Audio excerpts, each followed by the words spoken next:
మనందరికీ తెలుసు జపాన్ అంటే క్లీన్ స్ట్రీట్స్, మర్యాదగా మాట్లాడే మనుషులు, ఎక్కడ చూసినా ప్రశాంతత.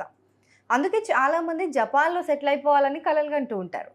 ఈ మధ్య సోషల్ మీడియాలో జపాన్ నిజంగా ఎంత యునిక్ దేశము అని అంటూ కొన్ని రీల్స్ బాగా వైరల్ అవుతున్నాయి. జపాన్లో ఉండడానికి 3 రీజన్స్ వింటే జపాన్ ఎందుకంత ప్రత్యేకమో క్లియర్గా అర్థమైపోతుంది.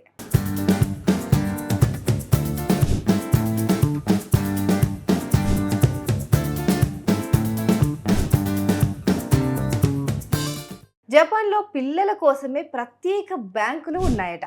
ఇవి మన రెగ్యులర్ బ్యాంకుల్లాగానే పనిచేస్తాయి. కానీ పిల్లలు మాత్రమే లోపలికి వెళ్ళాలి. పేరెంట్స్‌కి కూడా అక్కడ ఎంట్రీ ఉండదట. చిన్న వయసు నుంచే పిల్లలకు డబ్బు బాధ్యత నేర్పించడానికి, ఫినాన్స్ ఎలా మేనేజ్ చేయాలో తెలియడానికి ఈ సిస్టమ్‌ను పెట్టారక్కడ. పిల్లలు వాళ్ళ డబ్బుని డిపాజిట్ చేస్తారు. దానిపైన వడ్డీ కూడా సంపాదిస్తారు. వావ్! వాట్ ఎన్ ఆలోచన!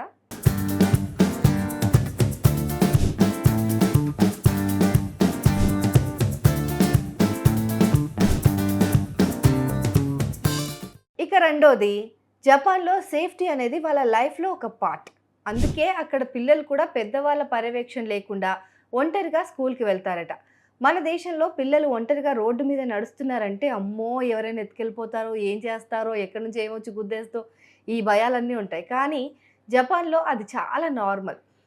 పురాతన కాలంలో ఇండియాలో కూడా అదే పరిస్థితి ఉండే. కానీ ఇప్పుడు ఆ నమ్మకం పూర్తిగా క్షీణించిపోయింది. ఎందుకంటే అక్కడ దొంగతనం అస్సలు ఉండదు. కానీ ఇక్కడ అలాంటివి చాలా జరుగుతున్నాయి. 'మన్మధుడు' సినిమాలో ఓ డైలాగ్ ఉంటుంది. మీ బ్యాగ్ ఇక్కడే పెట్టి సంవత్సరం తర్వాత వచ్చినా ఇక్కడే ఉంటుంది అని అంటారు కదా! జపాన్‌లో ఇది నిజంగా జరుగుతుందంట. మీ ఫోన్ వాలెట్ అక్కడ పెట్టేసి ఒక గంట తర్వాత తిరిగొచ్చినా అది అక్కడే ఉంటాయంట. ఎవరు తీసుకోరట.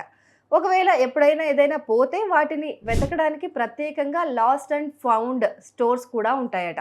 దొంగతనం గురించి అసలు టెన్షన్ లేని లైఫ్ అంటే మామూలు విషయం కాదు.